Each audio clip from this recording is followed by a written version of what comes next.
Have you ever wondered what happens when your every move is watched and your thoughts could be crimes? In 1984, George Orwell showed us a world where an all-powerful government controls not just actions, but thoughts themselves. In today's era of surveillance cameras, data tracking, and information filtering, Orwell's warnings feel more relevant than ever. We're going to explore this animated book summary and examine how governments use surveillance for control, why manipulating language restricts free thought, and how propaganda can make us question our own reality. Whether you're concerned about privacy, government power, or modern technology's darker side, 1984's insights remain disturbingly prophetic. Let's discover why this vision of total control continues to resonate in our world today. Before we get into the first idea, wouldn't it be better if you had a platform specially designed for visual learners like you? That's exactly what BookWatch offers. Discover thousands of animated book summaries, just like the one you are currently watching. You can also get personalized advice. Our AI expert is trained to know each book in our library, so you can ask him how to apply every book in your unique life situation. Stay focused by taking notes effortlessly. Press the button and let BookWatch capture key ideas along with their timestamps, so you can review and expand on them later. Not sure what to read next? Just tell our AI what you want to learn or your challenges, and it'll recommend the best books tailored to your needs. Track your journey with gamified progress. Earn streaks and achievements every time you dive into a new book. Click the link in the description to access BookWatch today. If you are enjoying our free content on YouTube, don't forget to like this video and subscribe to our channel. Now let's continue our video. Idea 1. Totalitarianism. The idea of totalitarianism in the book is all about a government having total control. This isn't just about making laws and running the country's day-to-day business, it goes much deeper. The government in the story doesn't just control what people do, it controls what they think and feel. Imagine a world where there's a screen in every home watching you and listening to every word you say.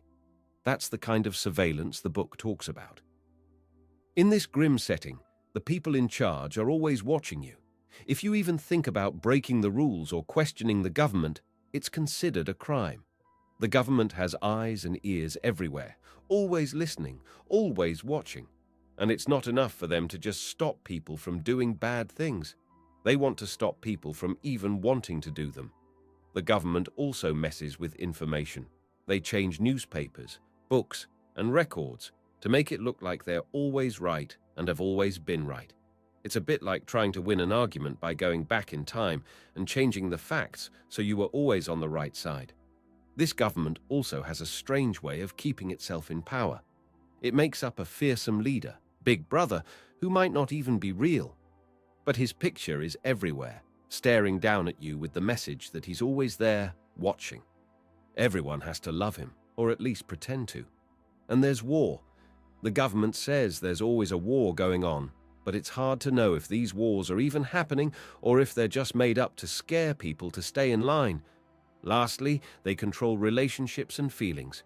You're not supposed to get too close to someone or love them too much because that might mean you care more about them than about the government.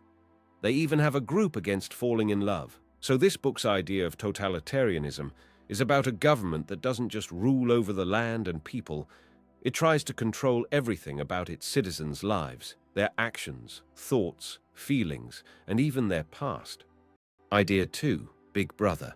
Big Brother is the face of the government and the symbol of power in the society described in the novel. Nobody has ever met Big Brother, but his image is everywhere, watching over citizens with a reminder that he's always looking out for them. The idea here is that there's no escape from the authority that he represents. Big Brother's presence creates a sense of fear and control. People are made to believe Big Brother is caring and looks out for their well-being, but really, he's a tool for enforcing obedience and loyalty to the government's rules. The phrase, "Big Brother is watching you," is a warning that you're never alone. Someone is always monitoring your actions and even your thoughts. This concept of constant surveillance stops people from stepping out of line for fear of severe consequences. It's used to make sure everyone follows the government's version of truth and maintains the status quo. The power lies not just in the idea that you might be watched, but that you could be watched at any moment. The omnipresence of Big Brother ensures everyone acts as though they are under scrutiny all the time, which effectively controls and stifles any rebellion before it can begin. Big Brother becomes a form of psychological control, making people police themselves just as much as they are policed by the state. Idea 3. Surveillance. The idea of surveillance in the novel is intense and invasive, stretching into every corner of people's lives. It's not just about being watched, it's about never knowing if you're being watched at any given moment. This constant uncertainty acts as a powerful tool of control, as it shapes how people act, think, and even feel in their private moments. Central to this surveillance is the telescreen. Imagine a television that's always on, showing you what the state wants you to see. But it's also a camera and a microphone capturing everything you do and say. The telescreen makes privacy almost non-existent. Even in your own home, you have to assume someone is watching, judging, and ready to punish you for any sign of disobedience. Apart from telescreens, there's the idea that your neighbor, co-worker, or even family member might be spying on you. Trust is rare because anyone could be reporting on your actions to the authorities. Children are taught to watch their parents closely and report anything that seems out of line with state doctrine. This creates an atmosphere where people are isolated from one another, reluctant to share their thoughts or form close bonds. The thought police are the enforcers of this surveillance state. Unlike regular police, they're not so much concerned with what you do, but what you think. They are skilled at detecting subtleties in behavior that might reveal an inner rebellion against the state. The mere fact that they exist is enough to make people police their own thoughts. It's not just about the threat of getting caught and punished. Over time, the knowledge that you're always being watched changes you. It wears down the sense of self until people begin to censor their thoughts without even being aware of it. They start to think and behave in ways that are approved by the state, simply because that's the easiest way to stay safe. This is the role of surveillance in the story. It's not just a tool to maintain power. It molds the society into one that is easier to control because its citizens have lost the will or even the ability to think and act independently. They've learned to accept the intrusion as a part of life. It's a psychological shackle as much as it is a physical one. Idea 4. Propaganda. Propaganda is the powerful tool used in the novel to control and influence the thoughts and behaviors of the populace. It is everywhere, from vast billboards with the ever-watching eyes of Big Brother to the daily work of the protagonist, Winston, who rewrites historical documents to fit the current party line. The constant stream of information is designed to make citizens believe in the state's version of truth, even when it contradicts their own memories or perceptions. The government's use of propaganda is not subtle. It is relentless and all-encompassing. The telescreens blare out party slogans and news, which often includes fabricated or altered facts to show the party in a positive light and justify its actions. Similarly, the 2 Minutes Hate, a daily mass gathering, directs the public's anger and energy towards a common enemy, keeping them united and, at the same time, distracted from the real problems inside their society. The party's slogan, "War is peace, freedom is slavery, ignorance is strength," is repeated over and over, drilling into the minds of citizens the idea that their oppression is actually for their benefit. This reversal of truth and logic is a type of propaganda aimed at making people accept falsehoods without question.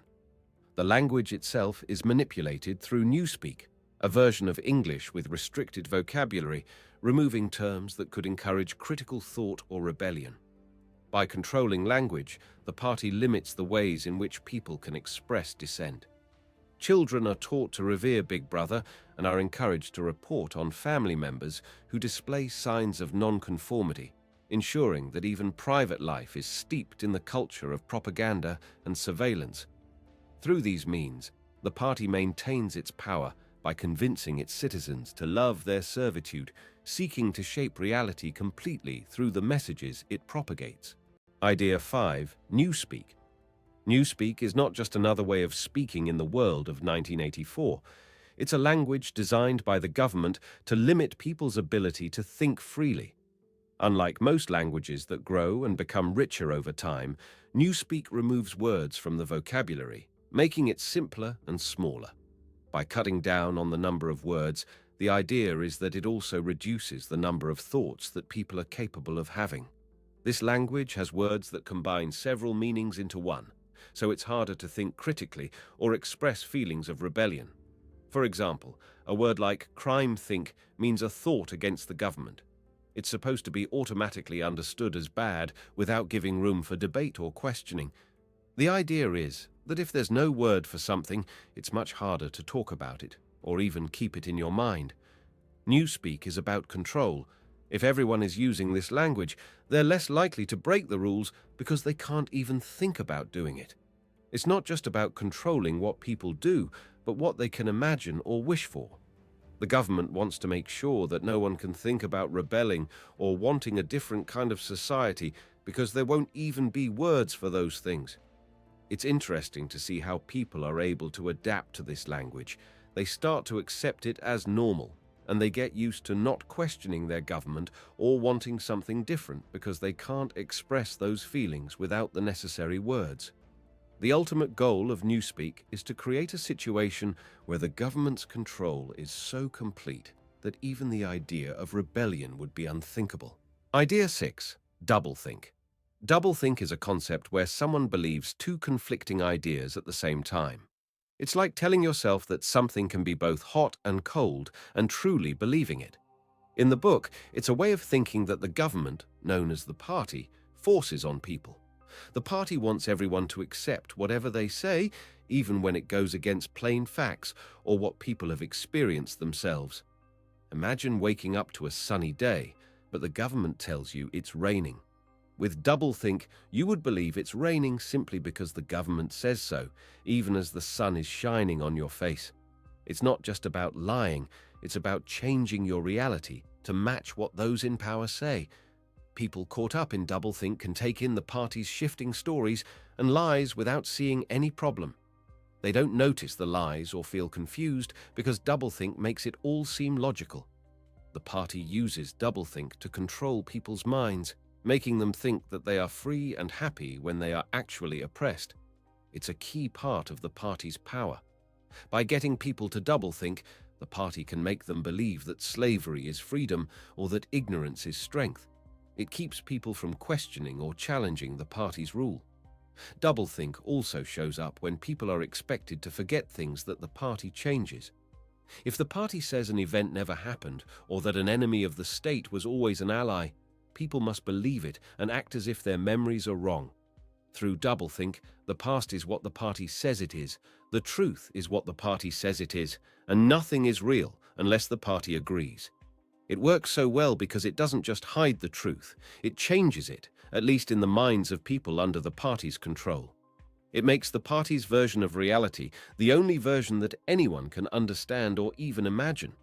Doublethink isn't just a way of thinking, it's a powerful tool that the party uses to keep everyone under their thumb. Idea 7. Thought crime. Thought crime is the act of thinking something that goes against the beliefs or rules of the ruling party. It's a very serious offense in the world of the book. The government has a force known as the thought police, whose job is to find and punish anyone who commits thought crime. They even monitor people's facial expressions and body language to catch any signs of unapproved thoughts. At the core of thought crime is the idea that one's thoughts can be wrong or illegal. In normal life, you can think whatever you want and nobody would know unless you said something out loud or acted on those thoughts. But in the story, even having a fleeting thought against the government can get you in trouble.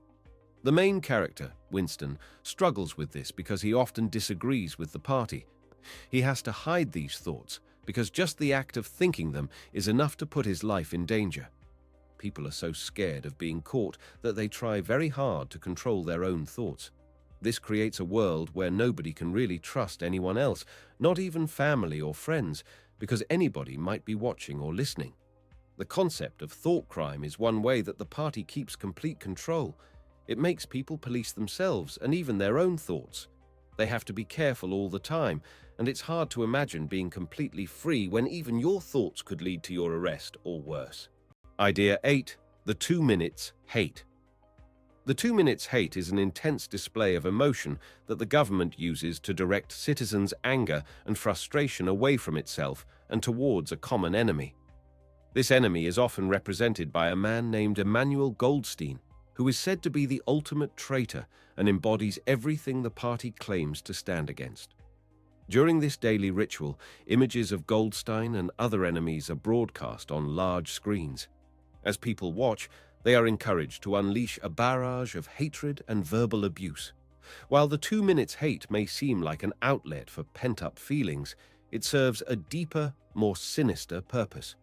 It binds the people together in a shared, controlled experience, keeping them focused on a collective external threat rather than questioning their own government's actions. The overwhelming emotions drown out any critical thinking, and over time, people begin to accept this ritual as a normal part of their day, not realizing that it is a form of psychological manipulation. The ritual also reinforces loyalty to the government or party by making everyone participate together. If you don't join in, you stand out. And that can be dangerous because it may be seen as a lack of support for the party. It's a way for the rulers to keep tabs on the population's loyalty and keep everyone in check. It turns private emotions into a public spectacle, leaving little room for personal dissent or independent thought. Idea 9. The memory hole. The memory hole is a slot in every party member's office used for destroying documents. The idea behind this is simple yet terrifying. If the party doesn't want a piece of information to exist anymore, it's thrown into the memory hole. There, the unwanted documents are burned, vanishing without a trace. Picture a world where every mistake, every inconvenient fact or piece of evidence can just be made to disappear forever. This lets the party change what everyone believes about history. If an event is removed from all records and everyone's memory, it's like it never happened at all. People in this world don't get to remember things the way they actually happened because all they have to go on are the official records the party gives them. And these records change all the time. When the party says they're at war with a certain country, all past documents are altered to support this. The memory hole plays a critical role in making sure nobody can prove the past was any different from what the party claims. It's all part of controlling what people think is real. If the only information you ever see tells you the same story, you're going to believe it even if that story keeps changing. Regular citizens have no way to verify the past, so they rely on what the party tells them. The memory hole makes it easy for the party to lie to people's faces about the most basic facts without ever getting caught. It might seem like just a small part of how this society operates, but the memory hole symbolizes the frightening power the party has over truth itself. By erasing the past, the party can shape the future, making reality itself a tool in their hands. Idea 10. The Ministry of Truth, Ministry of Peace, Ministry of Love, and Ministry of Plenty. The Ministry of Truth is responsible for all the news, entertainment, education, and fine arts in Orwell's novel. Its role is to distort the truth and present altered versions of history that fit the government's current narrative. Anything that contradicts the party line gets rewritten or destroyed. This ministry uses propaganda as a tool to control people's perceptions of reality, ensuring they believe that whatever the party says is the ultimate truth, and even convincing them that they remember this false version of history. The Ministry of Peace deals with all matters related to war. However, its name is deceiving because its actual function is to keep the state in a constant state of war. The purpose is to burn up any excess goods and resources that might allow citizens to live in comfort, which could make them question or resist the party's authority. It ensures that people feel grateful to the party for their perceived security. The Ministry of Love is the most terrifying of the 4 ministries. Despite its name, it's where the government tortures and brainwashes anyone who dares to go against it. It is tasked with enforcing loyalty and love of Big Brother through fear, repression, and brutal control. Its dreaded agents, the the thought police, spy on citizens, and arrest those who show signs of discontent or thought crime. No expressions of individual sentiment are tolerated here, and it's where any potential for personal affection or mistrust against the party is crushed. Finally, the Ministry of Plenty is in charge of rationing and distributing the country's economic resources. However, they often manipulate and falsify economic figures to give the illusion of continual improvement despite frequent shortages of food and other essential items. This creates a narrative of the party's supposed generosity and care for the people, while, in reality, it maintains a bleak state of scarcity to keep the population in a perpetual state of dependence and gratitude. Idea 11. The concept of perpetual war. The concept of perpetual war in the novel is used to keep society in a constant state of crisis. This ongoing war is with different enemy states, and the enemy seems to change inexplicably.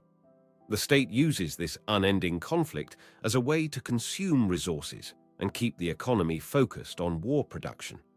It justifies the scarcity of goods and the lack of freedom as necessary sacrifices for the war effort. By always having a common enemy, the government can rally people together in hatred against an outside force, which helps to maintain unity and obedience. It also serves as a convenient excuse for the oppressive and authoritarian measures imposed by the state. The war affects the citizens' lives daily through the rations and the fear of bombings, which helps to keep the population in a constant state of fear and anxiety. The war also functions as a distraction, keeping people too busy and worried about their survival to question the government or seek social change. The state manipulates facts about the war depending on what is most beneficial for controlling the population. As a result, the truth about the war, like the true state of affairs, is never clear to the citizens, who are simply expected to believe what they are told and to keep working and fighting for the state with little question. This constant war environment stifles any potential opposition or rebellion because acting against the government is portrayed as being a traitor not only to the country, but also to the survival of society itself. Perpetual war is thus a critical tool of control in the hands of the ruling party, maintaining their power and suppressing the individual freedoms of the people. Idea 12. The party's slogan, "War is peace, freedom is slavery, ignorance is strength." The party's slogan, "War is peace, freedom is slavery, ignorance is strength," is a powerful example of contradictory statements that, taken at face value, are absurd but serve to illustrate how the government in the book manipulates truth. Starting with "war is peace," this phrase suggests that a constant state of conflict actually creates stability within society. By keeping the populace focused on external enemies, internal peace is maintained because all hatred and aggression are directed outward. In this way, war ensures that people remain united under the party, fostering a sense of solidarity against a common foe. "Freedom is slavery" conveys the idea that personal freedom is dangerous and leads to unhappiness. The party enforces this belief to ensure that citizens are dependent on and loyal to them. If individuals believe that freedom will lead to their ruin, they are less likely to seek it and more likely to accept the party's oppressive control. Finally, "ignorance is strength" communicates that the lack of knowledge among the masses is actually what makes the party strong. When people are uninformed, they can't question or challenge authority. The party purposefully keeps the populace ignorant to maintain their monopoly on power. By controlling the flow of information and revising history, they ensure that people have no context to understand or resist their control. This slogan represents the party's twisted logic and is an example of doublethink, the ability to accept two opposing beliefs simultaneously. It helps keep the citizens submissive and oblivious to the truth of their situation, making the party's control over every aspect of life unassailable. Idea 13. The role of the thought police. The thought police are a secret and elite group that seek out and punish anyone who dares to have thoughts against the ruling party.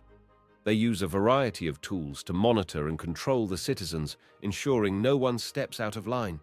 Telescreens, hidden microphones, and informers let them watch everyone all the time.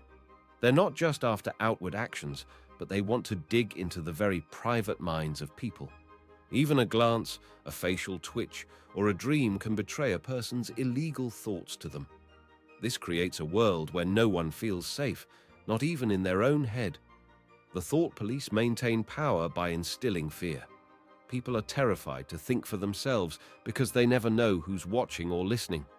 Friends, family, even children are encouraged to report any hint of disobedience, making trust impossible. By stamping out any seed of rebellion before it can grow, the thought police play a crucial role in keeping the party's power absolute. They make the idea of privacy obsolete. Citizens have to live as if their every thought aligns with the party's rules and beliefs. The horror of the thought police lies not just in their methods, but in their invasion of the last sanctuary of personal freedom, the mind. Idea 14. The mutability of the past. In 1984, the past isn't fixed and unchanging like we think it is. Instead, it can be reshaped or even erased by those in power. The government, called the party, has a tight grip on what people know about history. They constantly change records and facts, making the past whatever they want it to be, which makes sure that it always supports what the party is saying in the present. The big idea here is that if you control the story of what happened before, you can influence how people think and act now. Because if there's no accurate record of the past, people can't use history to question or challenge what they're being told. It's a scary thought. Imagine your memories aren't safe and can be challenged or changed by someone else's say-so. The party uses this to their advantage, making sure that no one can prove them wrong because all proof that might have existed has been wiped out or changed. It's like the party is holding an eraser to the world's history, and when they're done, it's as though certain events or people never existed. This makes everyone unsure of anything, except what the party tells them to believe right now. It's a powerful way to keep everyone under control, because without a real past to learn from, people stop thinking for themselves and just accept whatever they're being told. Idea 15. The proles. The proles in the story are the working class who make up the majority of the population. They live in the poorest conditions, doing the manual labor needed to keep the state running. Unlike the members of the party, they are given more freedom in their personal lives. They are allowed to pursue small pleasures, have relationships, and even hold on to some traditions from the past. Despite living under the same government, the proles are mostly ignored by the party when it comes to strict rules and surveillance. The reason for this is the party believes that the proles pose no real threat to their power. They are seen as too uneducated and unaware to challenge or overturn the system of control. The party uses a phrase, "proles and animals are free," to justify their lack of interest in monitoring prole activities closely. The party's oversight is not complete, though. It still infuses prole areas with propaganda and false news to keep any potential seeds of rebellion or dissent from growing. The thought is, as long as the proles are kept occupied with trivial concerns and too busy with their day-to-day survival, they will never unite or rise up against the government. The story shows that the proles have a rich and vibrant culture filled with folk songs, poems, and stories that are passed down through generations. Even though they have this cultural richness, the proles tend to accept the hardships of their lives without question. They are often portrayed as concerned with more immediate, personal hardships than with broader social or political issues. In the novel, the protagonist Winston Smith believes that if there is hope for change, it lies within the proles because of their sheer number. However, he also realizes that until the proles become politically conscious and recognize their strength, no rebellion or revolution can happen. The party's strategy of keeping them uneducated and focused on the mundane aspects of life maintains the social order and prevents the proles from becoming a transformative force. Idea 16. The Anti-Sex League. The Anti-Sex League is an essential part of the party's approach to control.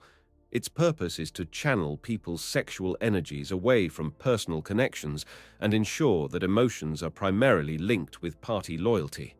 Members, often women, wear red sashes as a sign of their vow of celibacy, which is not enforced by law but strongly encouraged socially.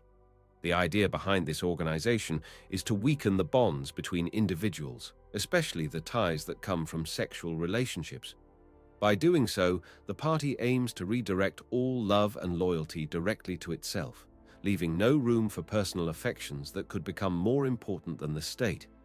Sex is seen as a duty for the party's sake, mainly for creating new citizens. Enjoying the act or forming romantic bonds is discouraged because it could lead to feelings of individuality or rebellion. The ultimate goal of the Anti-Sex League and the party's strict rules on sexuality and relationships is to maintain complete political and psychological control over people. They achieve this by stripping away the most intimate and personal aspects of individual identity, ensuring that the party remains the center of each citizen's world. Idea 17. Individualism versus collectivism. The battle between individualism and collectivism lies at the heart of the story. The all-powerful state, or the party, demands absolute loyalty and devotion from its citizens. It insists that everyone must think and act as a collective unit for the supposed greater good. The party uses intense surveillance and harsh punishments to prevent anyone from seeking personal freedom or expressing individual thoughts. The main character, Winston, lives in a world where personal desires are seen as a threat to the control the party holds over society. He represents the struggle for individuality in this world. His very act of thinking against the party's rules, his unspoken beliefs, and his memories of the past that contradict what the party says. All of these are acts of rebellion. When Winston writes in his journal or falls in love, he's reaching for a sense of self that the party tries to deny exists. The party tries to destroy individual bonds between people, like love and friendship. They promote a kind of artificial collectivism where everyone is supposed to be part of a giant family with the party at its head, but it's a family without love or personal connection. They even encourage children to spy on their parents, breaking the most natural of individual relationships, that between a child and their parent. There's a strong push in the story for the idea of sacrificing personal good for the good of the collective. But the tricky part is that the collective is not the whole of society, it's the party and its interests. By forcing everyone to think the same way, the party tries to create a powerful group identity that leaves no room for personal identity or human connection that doesn't serve the state. The struggle in the tale is clear. Individuality must be crushed for the collectivist state to maintain power. The fight for personal identity isn't just about one person. It stands for the idea that human beings are more than just parts of a machine. They are individuals with their own thoughts, feelings, and connections to one another. Idea 18. Reality control. Reality control, often referred to as reality manipulation, is a crucial element within the novel's dystopian society. The government exerts a heavy influence on citizens' perception of truth. This is done through a variety of methods, as the government tries to ensure that what the populace believes to be true aligns perfectly with the party's messages and ideology. At the core of this concept is the ability to change the past. All historical records are constantly revised to match the ever-changing party line. If the party says that something never happened or that an event occurred differently from how people remember it, all evidence of the past is altered to support that claim. This way, the party has a tight grip on what people perceive as the truth, making historical facts completely malleable and subject to change. Language plays a significant role in reality control. The novel introduces the concept of newspeak, a language designed to reduce the complexity of thought and eliminate words that might lead to subversive ideas. By restricting language, the party limits what people are capable of thinking. If a word doesn't exist in newspeak, then the idea it represents can't be thought or discussed, effectively erasing it from people's cognition. Telescreens are another tool for managing reality. They serve as a constant surveillance device, capturing every action of the citizens, but they also play a non-stop stream of party-approved information. This barrage of propaganda ensures that individuals can't escape the party's viewpoint, thereby shaping their perception of reality from every angle. The thought police exert control over individual thoughts, punishing those who entertain ideas that challenge the party's version of truth, further instilling fear and self-censorship among people. By doing so, they ensure that resistance to the official narrative remains a mere whisper, quickly silenced. Through subtle and overt means, citizens come to accept blatant lies as truth, learn to ignore contradictions in party propaganda, and actively participate in the falsification of reality. The phrase 2 plus 2 = 5 symbolizes this concept of truth manipulation, the idea that, with enough pressure and manipulation, people can be made to reject even the most obvious factual truths in favor of what they are told to believe. Reality control ensures the party's unchallenged dominion and erases the possibility of independent thought, which is essential for maintaining absolute power over the society depicted in the novel. By controlling reality, the government isn't just ruling over a nation, it's ruling over individuals' minds.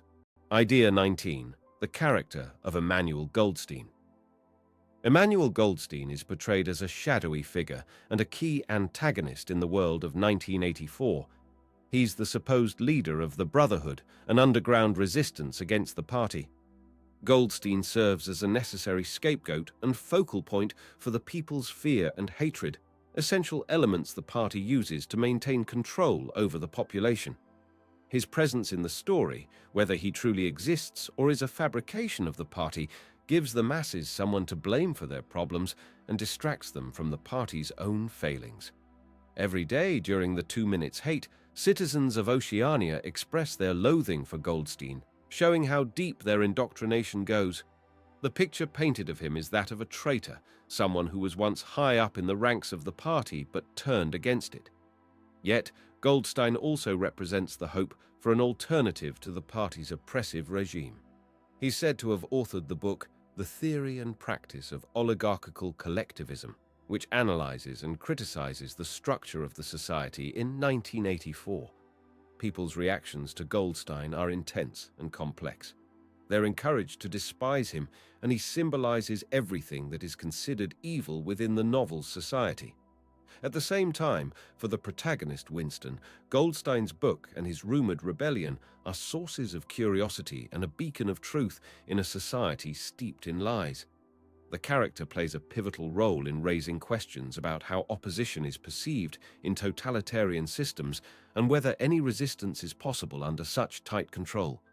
Goldstein's role allows the reader to consider the mechanisms by which governments can manipulate citizens by creating enemies to unite against. His existence helps to maintain the power of the party by uniting the populace in hatred and by offering an explanation for societal problems that diverts criticism away from the government. He embodies the complex dynamics between power. Idea 20. Winston Smith's personal rebellion. Winston Smith works for the Ministry of Truth, where he alters historical records to fit the party's version of the past. He begins to question the party's rule and its grip on truth and reality. This questioning marks the start of his rebellion. Winston secretly buys a diary where he writes his thoughts against the party. This act is dangerous because writing anything that's not approved by the party is a crime. But Winston has a strong feeling that something is wrong with the world he lives in, and he can't ignore it. He writes down his true feelings about Big Brother and the party as a way to preserve his sense of self. His rebellion grows as he starts a love affair with Julia, a co-worker. In this society, the party controls relationships, and sex is meant only for reproduction, to create new party members. But Winston and Julia find in each other a desire for a private life and an emotional connection, something the party forbids. Their relationship is an act of defiance, an attempt to reclaim their humanity and individuality. As part of his struggle, Winston seeks out the Brotherhood, a group rumored to be fighting against the party. He wants to take part in a larger movement that opposes the rules and lies of the authorities. Through this, he shows a hope to overthrow the oppressive system. Winston's resistance also includes a hunger for knowledge. He reads a book he believes will reveal the truth about the party and its control. This book, written by the enemy of the state, Emmanuel Goldstein, is forbidden, but Winston reads it anyway, wanting to understand and perhaps find a way to fight back. Throughout the story, Winston's inner journey is one of trying to hold on to truth and sanity in a world that denies both. His need to remember events accurately, to love freely, and to maintain a sense of his own identity drive his acts of rebellion.